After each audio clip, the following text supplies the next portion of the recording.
नमस्कार, मैं हूँ मनविंदर। आप सभी राष्ट्रवादियों का एक बार फिर से बहुत-बहुत स्वागत है। आपसे आग्रह भी है चैनल को सब्सक्राइब कर लीजिए, वीडियो को लाइक कर लीजिए और अंत तक हमारे साथ इस चर्चा में बने रहिए। बहुत सारे अपडेट्स हैं। यूनुस अपने ही जाल में फँस गया है क्योंकि डोभाल साहब ने एक ऐसा नया प्लान तैयार किया है।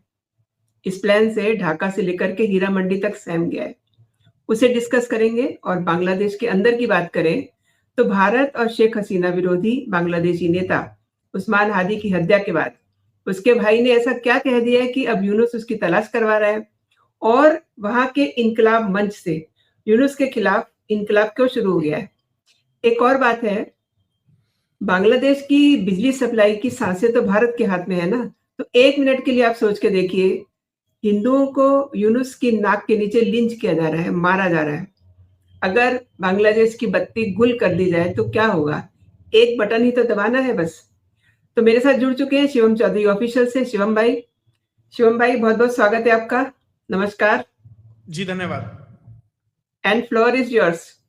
जी मनविंदर जी नमस्कार। सभी दर्शकों को जय श्री राम। बहुत दिनों बाद चैनल पे जुड़ना हुआ। तो बांग्लादेश का जो सर्कस है ना, दिन पे दिन इंटरेस्टिंग होता जा रहा है। सर्कस है, अभी मैं बताऊंगा किस तरीके से। बांग्लादेश में एक व्यक्ति है उस्मान हादी, उसकी हत्या हो जाती है। लेकिन मैंने उसी दिन अपने चैनल पर यह बात कही थी कि उस्मान हादी की हत्या किसी अननोन गनमैन, किसी धुरंधर, किसी भारतीय का उसमें रोल नहीं है। ये वहां की लोकल पॉलिटिक्स और बांग्लादेश को जलाने की जो षड्यंत्र है उसके तहत उसकी हत्या की गई है।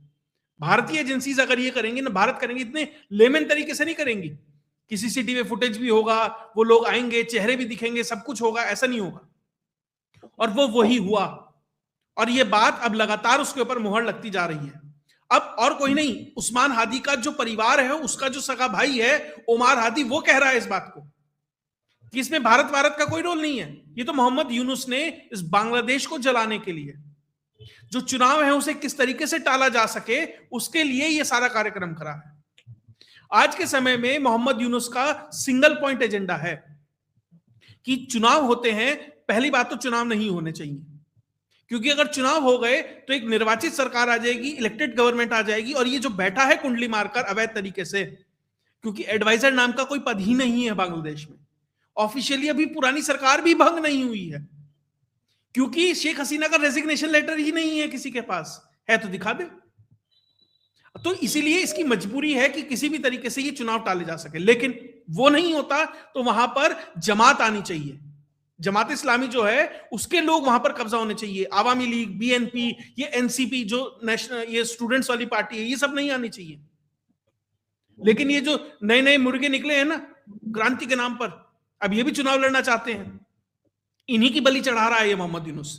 और वही हुआ जो उस्मान हादी है उसको मारकर नेता बना दिया। और यही कहा उमर हादी ने कि जिंदा उस्मान हादी से बड़ा नेता मरा हुआ है। यही प्रयास इन्होंने एक और व्यक्ति के साथ किया, एनसीपी के एक और नेताजी को। मरा तो वो लड़कीबाजी के चक्कर में है, वो किसी की बहन बेटी पे नजर रखा होगा, उसने कट्टा सटा के निपटा दिया कार्यक्रम। अब ये सोच रहे थे उसे भी ऐसे ही कर दें, उसे भी इसी तरीके से प्रोजेक्ट कर दे कि भारत ने कर दिया, ये कर दिया, वो कर दिया। लेकिन उस्मान हादी और इसके बीच में एक चेंज आया। भारत से एक फोन गया था वहां पर इंडियन आर्मी चीफ का। डीजीएमओ टू डीजीएमओ कॉल होती है, भारतीय चीफ फोन वोन नहीं करता बांग्लादेश के चीफ को, लेकिन इस बार करा, समझा दिया कि जो तुम अपने अंदर के कार्यक्रम हो ना, उसका बिल हमारे ऊपर मत फाड़ो। हमें जब करना होगा तो हम ये मोटरसाइकिल पे बिठा के 2-4 को नहीं भेजेंगे। फिर जो ये 3 कोर 17 कोर बानागढ़ में बैठी है, दीमापुर में बैठी है, फिर जो 3-3 बेस बनाए हैं, फिर एक चौथा मिजोरम में बनाया है, ये सब उसी के लिए है। फिर आएंगे तो सारे आएंगे, हम सामूहिक रूप से आएंगे। उसके बाद वहीं की पुलिस कहने लगी, अरे हमारे पास कोई क्रेडिबल एविडेंस नहीं है कि ये हादी को भारतीयों ने मारा है, हमारे पास, हमें कोई जानकारी। सब एकदम से गूंगे बहरे हो गए। ये फर्क होता है एक फोन कॉल का। इसलिए जो उस्मान हादी है, देखिए मोहम्मद यूनुस का जो इस्तेमाल था, जहां तक जिस थ्रेशोल्ड तक उसे इस्तेमाल करना था, वो हो चुका।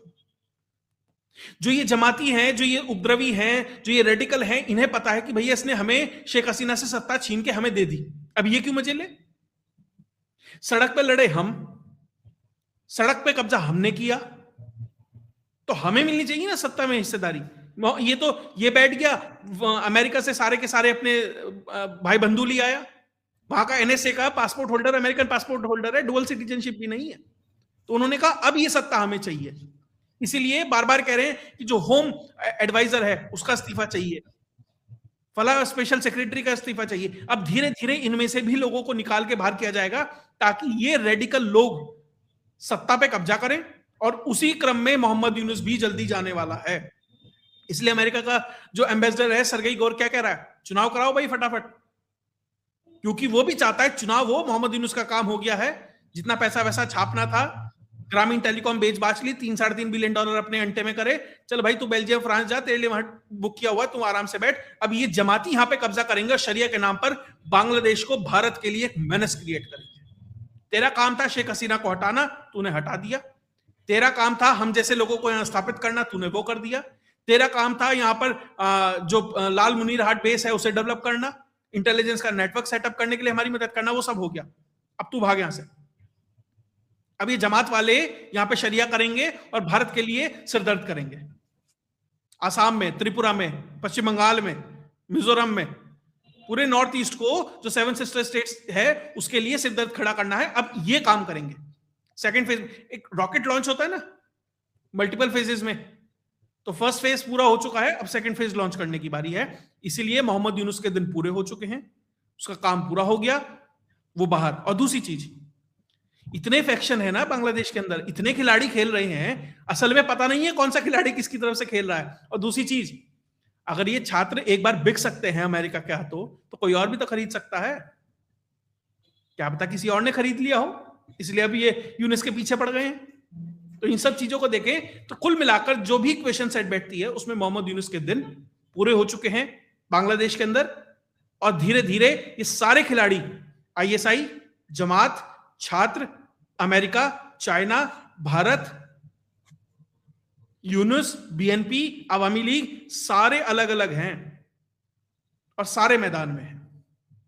अब देखना यह है कौन पहले क्या किससे सेटिंग करके अपना कार्यक्रम कर देता है। जब ये वीडियो रिलीज होगी उसी दिन खालिदा जिया का बेटा तारिक रहमान बांग्लादेश में लैंड कर रहा है 15 साल बाद, और ये चाहते नहीं है। और मैं गारंटी से कह रहा हूं उसकी सुरक्षा बहुत ज्यादा खतरे में है। रोड शो करने की बात चल रही है, अगर वो होता है तो उसकी जान कितने खतरे में है। और ये तय हो जाएगा आज के दिन कि जब तारिक रहमान सड़क पर निकलेगा, अगर रोड शो होता है, अगर, तो उसके पीछे कैसी भीड़ है। क्योंकि जब हादी आया था तो इतने ही लोग थे, उतने ही 1000 लोग थे जितने आईएसबीटी बस टर्मिनस पे किसी वीकेंड पे होते हैं। ज्यादा भीड़ हो जाती है तो उतने होते हैं।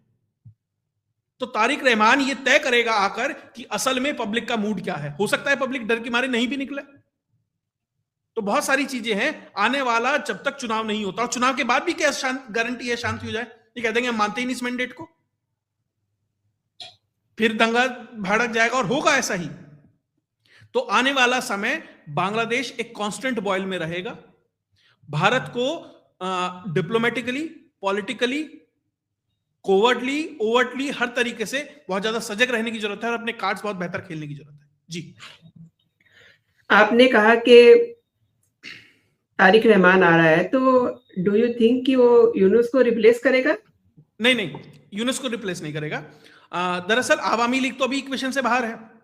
बाकी अभी शायद आज यूरोपियन कंट्रीज में से ने भी कुछ लिखा है, बहुत सारी जगह से बात आ रही है कि आवामी लीग के ऊपर जो बैन लगा हुआ है वो गलत है। तो यानी वो भी एक यूनुस के ऊपर दबाव है। अब पीछे से बात चल रही है, कितनी सही है कितनी नहीं मैं नहीं कह सकता, कि शायद भारत ये एक इक्वेशन सेट बिठाने की कोशिश कर रहा है कि ठीक है आवामी लीग चुनाव नहीं लड़ सकती, बीएनपी लड़ ले, हम उसके सपोर्ट में भी तरीके से।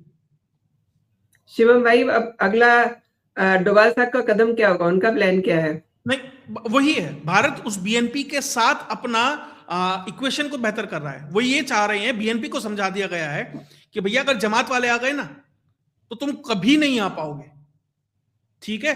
तो भाई आवामी लीग और तुम, ये है कि 5 साल तुम रह लिए, अगले 5 साल वो रह लिए, ये तो सब चल सकता है।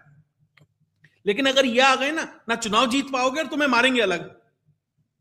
तो जमात के साथ कहीं ना कहीं एक सेटिंग है। आवामी लीग ये कह रही है कि ठीक है हम अपने वोट्स तुम्हें ट्रांसफर कर देंगे, फिलहाल हम उस स्थिति में नहीं है, तुम लड़ो, तुम जीतो चुनाव और बेहतर मेजोरिटी लेके आओ और इन्हें बाहर करो, फिर आपस में हम बाद में सुलझ लेंगे जैसे भी होगा। कम से कम हम बांग्लादेश के तो रहेंगे, ये फॉरेन इंटरवेंशन तो नहीं होगा। क्योंकि अगर जमात जीत गया, क्योंकि अगर आईएसआई बैक्ड, और जो आईएसआई वेस्ट बैक्ड है, वो जीत गया तो कोई पार्टी नहीं बचेगी, सिर्फ मौलाना, मदरसा और मस्जिद, यही 3 चीज चलेंगी वहां पर।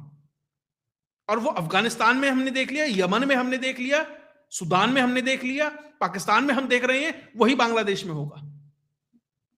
और बांग्लादेशी सोसाइटी उसे एक्सेप्ट नहीं करेगी। तो जिस तरीके से आप आपसी फूट का फायदा उठाते हैं ना, बहुत सारे इसलिए मैंने कहा बहुत सारे खिलाड़ी हैं इस खेल में, तो आप कितने खिलाड़ी अपनी तरफ कर सकते हो। बहुत सारे लोग आवेश में आते हैं कि युद्ध होना चाहिए, निश्चित तौर पर देखिए अगर वो समय आएगा वो भी करेंगे, उसके लिए भी तैयार है, कोई डर नहीं रहा है। लेकिन वहां जाना क्यों, यूक्रेन क्यों बनना, जब उससे पहले आपके पास एन नंबर ऑफ ऑप्शन है। जब वो खत्म हो जाए तो युद्ध में जाओ ना। हाँ, लेकिन कम से कम भाई साहब हाथ जोड़ के रिक्वेस्ट है, बीच में इन्हें प्याज और चावल तो मत भेजो यार। कहना तो ये था कि बांग्लादेशियों को रुलाना है, किसी ब्यूरोक्रेट ने सोचा अच्छा रुलाना है तो मैं प्याज भेज देता हूं, प्याज काट के रोएंगे। ऐसे नहीं रुलाना है, रुलाना है कि 50,000 टन चावल भेज रहे हैं। भैया किस लिए? बुआ की शादी है, बहन की शादी है, किस लिए भेज रहे हो तुम वहां चावल? क्या करेंगे वो? वही खा के तुम्हारे ही डिप्लोमेट्स के ऊपर हमला करेंगे। तो कम से कम ये छोटी छोटी, कम से कम ऑप्टिक्स की गलतियां तो मत करो, ये छोटी छोटी चीजें तो मत करो। एक तरफ आप बड़े बड़े गेम की बात कर रहे हो, बड़ी चीजें कर रहे हो, तो इन चीजों से भी बचो। निश्चित तौर पर भारत कुछ कर रहा है, बेहतर ही हो रहा है। एक फोन के बाद अब हिंदुओं के ऊपर वो उस तरीके से फिलहाल कम से कम कुछ समय के लिए अभी तक तो ब्रेक लग गया ना उस कार्यक्रम पे, यानी कहीं ना कहीं वो बेहतर तरीके से मैसेज डिलीवर किया गया। और कैसे डिलीवर हुआ? जब विश्व हिंदू परिषद, बजरंग दल वाले यहां की एम्बेसियों के बाहर खड़े हो गए ना, आके वहां खड़े थे तुम, हम तो, तुमने तो गेट पे पत्थर मारे, हम तो 800 मीटर दूर थे, 1 किलोमीटर दूर थे, तब तुम डर गए। तो आसपास बांग्लादेश के जितनी फौज है ना भारत की, अगर ढंग से चिल्ला भी देना तो वो डेसिबल वॉइस इतनी तेज हो जाएगी कि बॉर्डर के बहुत सारे बांग्लादेशी तो वैसे ही बहरे हो जाएंगे। तो आप समझिए उस इंटेंसिटी को वो झेल नहीं पाएंगे, और वो भी समझ रहे हैं। लेकिन दिक्कत क्या है ना, अब बात उनके हाथ से निकल गई है, अब बात वेस्ट के हाथ में आ गई है, अमेरिका उस डीप स्टेट, उस पाकिस्तान के हाथ में आ गई है जो इनका इस्तेमाल कर रहा है। जी शिवम भाई, जानकारी आ रही है कि भारत ने भी काफी सारी तैयारियां की हुई हैं, आकाश से, समुंदर से, जमीन से, सब तरीके से इनको घेरने की तैयारी है। एंड एक जो 1971 वाली बटालियन है उसको भी डिवाइड किया जा रहा है। बिल्कुल। देखिए जो मानिक शाह जी हैं, चीफ मिनिस्टर ऑफ त्रिपुरा, उन्होंने एक बहुत बेहतर जानकारी दी। वो किसी इवेंट में बात कर रहे थे कि भारत की जो 20th माउंटेन डिवीजन है उसको दोबारा से खड़ा किया जा रहा है, जिसने कभी 1971 में मुक्ति वाहिनी के साथ मिलकर कार्यक्रम किया था और बांग्लादेश को आजाद कराया था। उसके साथ ही जो 8th, 6th और 4th डिवीजन है उसको भी दोबारा खड़ा किया जा रहा है इसी बांग्लादेश के लिए।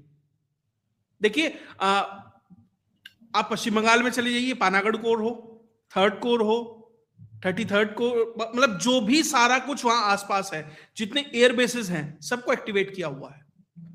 माउंटेन कोर्स हैं, स्ट्राइक कोर्स हैं, उनको तैयार किया जा रहा है। और मानिक शाह ने बहुत बेहतर बात की कि अब ये नहीं होता कि पूरी की पूरी फौज बॉर्डर की तरफ चल दी, वो समय गया। और ऐसा नहीं है कि ऐसा नहीं हो सकता, ऐसा हो सकता है, जरूरत पड़ेगी ऐसा भी करेंगे। लेकिन अब बहुत चीजें ऑफिस में बैठकर बटन दबा के भी हो सकती है।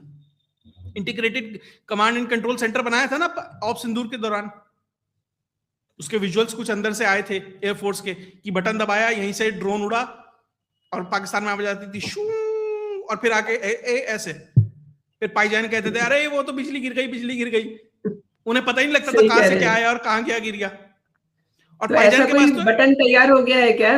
तो पाईजान के पास तो हाँ मैं अरे बटन तो बहुत हैं। पाईजान के पास तो HQ9 भी था, इनके पास क्या है? इनके पास तो वो भी नहीं है, फिर क्या करेंगे? और भैया वहां तो मैं जिस हिसाब से सिक्योरिटी फोर्सेस है इनके पास, सही बताऊं तो यूपी पुलिस को अगर बढ़िया असला दे दो ना और हफ्ते भर की ट्रेनिंग दे दो, वो कार्यक्रम बजाया ही इनका। नहीं, वो यूपी पुलिस तो बाबा का बुलडोजर लेकर के सारा काम कराएगी। और भैया यूपी पुलिस वाले तो इतने बड़े निशान चाहिए, उन्हें पता होता है इतने हजार का बदमाश है तो इसके पैर में लगनी है, इतने हजार का है तो माथे में लगनी है, वो तो बड़े निशान चाहिए भैया। तो और बाबा ने आज साफ कहा, बाबा ने भारत में बैठे उस 0.5 फ्रंट को भी ललकारा आज कि तुम्हें फिलिस्तीन के लिए, वो गाजा की जगह गलती से गांजा बोल गए, तो गांजा के लिए तो भैया तुम मोमबत्ती जलाते हो, लेकिन जो बांग्लादेश में हिंदू मर रहा है उसके लिए तुम चुप हो जाते हो। हाँ, एक नेताजी हैं, वो महिला नेता हैं, संसद में उन्होंने एक झूठी बात करी, मतलब झूठी हमदर्दी दिखाई हिंदुओं के लिए, प्रियंका गांधी ने, और वो भी सिर्फ इसलिए दिखाई क्योंकि भाई बाहर है, सॉफ्ट हिंदुत्व का खेल खेलना है, उस जमीन को वापस कब्जा करना है जो भैया उन्हें ये लगता है कि भैया उनकी राजनीति को मैं थोड़ा सा कर लूं, तो जो सॉफ्ट हिंदुत्व खेलना चाह रही है ना, सब समझ रहे हैं। आपकी कोई किसी हिंदू के लिए कोई नरम दिली ऐसा कुछ नहीं है, ये आप अपनी इंटरनल पार्टी पॉलिटिक्स में अपने आप को स्थापित करने के लिए, सॉफ्ट हिंदुत्व का अपना चेहरा दिखाने के लिए आप ये सब कर रहे हो। तो कुल मिलाकर भारत के अंदर भी ये सेंसिटाइजेशन आना चाहिए कि हम किस त्रासदी के खिलाफ खड़े हैं, क्या हो सकता है। हाँ, ये सुनिश्चित है कि जो भी होगा बेहतर तरीके से उसे अंजाम दिया जाएगा। लोग कहते थे ना पहलगाम के बाद, क्या कर लेगा मोदी, परमाणु बम है अगले पे। राजनाथ सिंह जी नाश्ता करके उठे, 11 बेस उड़ गए, और इनके लिए तो मुझे लग रहा है कि वो मैगी बनाएंगे, इतनी देर में कार्यक्रम हो जाएगा बांग्लादेश के लिए। तो जी, एक्चुअली क्या है ना, बांग्लादेश को भारत रगड़ना नहीं चाह रहा, क्योंकि जो बनाता है वो थोड़ा सा सोचता है पहले कि इसका क्या किया जाए, इसे सुधार लिया जाए, इसे समझा दिया जाए। हालांकि देखिए, जो आकाश नेक्स्ट जनरेशन है उसका भी टेस्ट हुआ है, एंड सारी तैयारियां चल रही है कि हाँ K4 है। अरे K4 इंजन के लिए थोड़ा ये है यार, अरे है तो नहीं, लेकिन हवा तो खराब हो रही है ना, हवा तो खराब हो गई है। त्रिपुरा की पहाड़ियों पर रखकर आर्टिलरी फायर करेंगे, सीधा जाके इनके अंदर गिरेगा। बिल्कुल, ना डेप्थ है ना कुछ है। भारत कहीं से भी करेगा तो कार्यक्रम हो सकता है, लेकिन हाँ, ये जो K4 है, आकाश एनजी है, ये संदेश है उन लोगों के लिए जो इनके पीछे खड़े हैं। एग्जैक्टली, ये संदेश है उनके लिए जो पाकिस्तान को 20-20 J-10 दे रहे हैं। ये संदेश उनके लिए है जो पाकिस्तान को के साथ 8-8 देशों का डिफेंस पैक्ट करा रहे हैं। ये उनके लिए है जो शिप भेज रहे हैं, फाइटर फ्रिगेट्स और शिप्स भेज रहे हैं बांग्लादेश के लिए, उनके लिए संदेश है कि भैया जो सेकंड स्ट्राइक जो हमारी कैपेबिलिटी है, पनडुब्बी है, SLBM है, वहां से फायर हुई है पनडुब्बी से, और पनडुब्बी की कोई रेंज नहीं होती। ये जो 5000-4000 किलोमीटर हम K4 की रेंज है, ये तो मिसाइल की रेंज है ना, पनडुब्बी की क्या रेंज है? पनडुब्बी तो कहीं भी जा सकती है, वहां जाएगी, वहां से फायर करेगी, उसमें 4000 जोड़ो। तो क्या चाइना, क्या ये तुर्की, क्या अजरबैजान, तो भैया जितने ये खलीफा बन रहे हैं और खलीफा बनने की सोच रख रहे हैं तुर्की पुर्की वाले, तो भैया तुम भी थोड़ा सा होश की गोली लो, तो ऐसा होगा नहीं। लेकिन जो मनोवैज्ञानिक दबाव होता है ना कि एक देश है, उसकी क्या कैपेबिलिटी है, उसको भारत इस K4, आकाश एनजी, ब्रह्मोस, इन सब के माध्यम से वो दर्शाने का प्रयास कर रहा है। जी शिवम भाई, एक चीज और जानना चाहती हूँ, हमारा बिजली तो इधर से ही जा रही है, तो उसका अगर एक बटन दबा दिया जाए तो सब अंधेरा हो जाएगा। पानी भी तो इधर से जा रहा है, और अगले साल ट्रीटी हाँ, खत्म हो रही है। आप मतलब प्याज और चावल की बात कर रहे हैं, सब कुछ तो इधर से जा रहा है, तो पानी सब क्या करेंगे? ये गंगा वाटर ट्रीटी अगले साल खत्म हो रही है। भारत का एक आंच सोचते हैं, चलिए विचार करते हैं। अभी तो पाकिस्तान वाले कह रहे हैं ना, अरे हाँ, यार किसी दिन तो ये 10,000 क्यूसेक पानी छोड़ देते हैं, अगले दिन ये 58,000 छोड़ देते हैं, अगले दिन ये 800 कर देते हैं। हमें समझ ही नहीं आ रहा पानी आएगा कि नहीं आएगा। कभी बाढ़ से मर रहे हैं, कभी सूखे से मर रहे हैं, कभी चेनाब पे हो रहा है, कभी झेलम पे हो रहा है। तो बांग्लादेश के साथ भी ये कार्यक्रम हो सकता है। और रही बिजली की बात, बहुत सारी चीजें हैं, बहुत सारे क्लॉजेस हैं। देखिए, जब तक चीजें कंट्रोल लगेगी भारत को, जब तक तो ठीक है, चीजें हो रही हैं।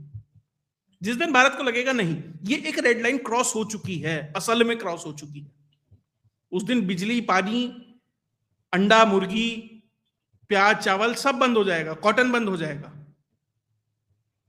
और देखिए, अभी जो चल रहा है, मुझे लग रहा है कि भारत इस चीज को एक लेवल के ऊपर एस्केलेट नहीं करना चाहता और चुनाव तक का इंतजार करना चाहता है, या वो रिएक्शन देखना चाहता है कि तारिक रहमान आएगा तो क्या होगा।